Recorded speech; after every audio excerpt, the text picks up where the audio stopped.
유로집이라는 말은 러시아어로 성스러운 바보를 뜻하는데요. 속된 말로는 소위 그리스도에 미친 자를 의미합니다. 이는 도스토옙스키의 문학작품에서도 자주 등장하는 용어인데요. 이 유로집이의 영성은 본래 케노시스, 그러니까 예수님의 모습을 닮아서 자기 자신을 비우고 주님이 역사하실 때까지 미련하게 신앙생활을 감당하는 사람을 의미하는 단어입니다.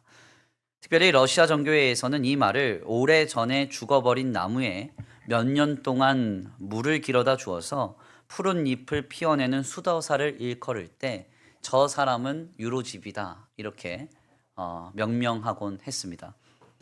저는 우리 교회 성도들이 이와 같은 신앙인들이 되기를 간절히 축원합니다. 상황과 환경을 보면서 낙심하고 실망하며 주저앉아 있을 것이 아니라 내가 뿌린 헌신 곧 다 소멸될 수도 있고 황폐케 될 수 있다는 위험 앞에서 그냥 주저앉아서 울고만 있을 것이 아니라 생명의 씨를 뿌리는 헌신의 삶을 감당하고 생명을 꽃피울 땅을 알아보는 그 아름다운 삶의 여정이 오늘 우리의 인생이 되기를 간절히 축원합니다. 즉 성령 하나님께서는 믿음에 충성된 삶, 그러니까 설교 서두의 표현을 빌리자면 그 유료지비의 성스러운 바보 같은 그 삶, 그 삶을 감당하기가 버거운 연약한 우리의 모습을 공감하시고 우리를 대신하여서 지속적으로 하나님 앞에 나아가 우리를 위해 간구해 주신다고 말하고 있는 겁니다. 결국 이 간구를 들으신 성부 하나님은 어떻게 역사하십니까? 모든 일을 협력하여 선으로 이루십니다.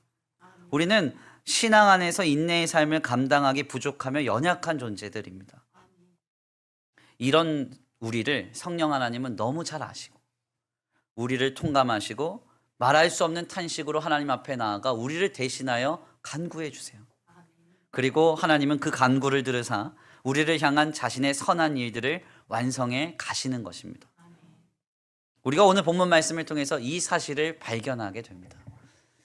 협력의 거룩한 은혜 속에서 우리는 이루어져 가는 거예요. 내 노력과 의지와 내 신앙생활의 패턴이 완벽하기 때문에 내가 성도로서 이루어져 가는 게 아닙니다.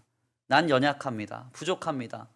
그러나 이 모습을 아시는 성령 하나님이 우리를 끊임없이 바라보시고 통감하사 하나님 앞에 대신 간구해 주시고 그 은혜와 역사 속에서 우리는 하나님의 선한 일로 이루어져 가는 것이죠. 우리는 여기까지의 말씀을 나누면서 특별히 세 가지 중요한 신앙의 인사이트를 얻게 됩니다. 먼저는 첫 번째로 우리는 결코 완전할 수 없다는 것과 이 사실을 이미 주님은 알고 계신다는 점입니다. 그리고 두 번째는 이런 불완전한 우리를 성령 하나님은 너무나 공감하시고 우리와 함께 말할 수 없는 탄식으로 아파하시고 우리를 위해 간구하고 계신다는 겁니다. 그리고 마지막 세 번째는 결국 하나님께서는 이 모든 것을 협력하심의 은혜 속에서 선으로, 즉 우리를 의롭게 하시고 우리를 영화롭게 하시는데 이르게 하신다는 사실이에요. 우리가 본문 말씀을 통해서 깨닫는 이 세 가지의 거룩한 통찰을 마음에 깊이 새기고 항상 순간순간 기억해야 합니다. 부족한 나, 연약한 우리, 이런 나를 통감하시며 나를 위하여 탄식으로 하나님께 대신 간구하시는 성령 하나님, 그리고 이것을 들으시는 성부 하나님의 그 놀라운 은혜 속에서 협력하여 선을 이루시는 하나님의 은혜는 오늘 우리에게 여전히 임하고 있습니다. 우리는 완전하지 않지만 이 사실을 주님이 이미 알고 계시기에 강하고 담대하십시오. 주님 앞에 우리의 모습 있는 그대로 나아가십시오. 그리고 불완전한 우리를 성령 하나님이 대신하여 간구하신다는 사실로 위로와 소망을 얻고 하나님께서 이루실 선한 역사를 바라보면서 오늘을 믿음으로 세워가시기를 간절히 축원합니다.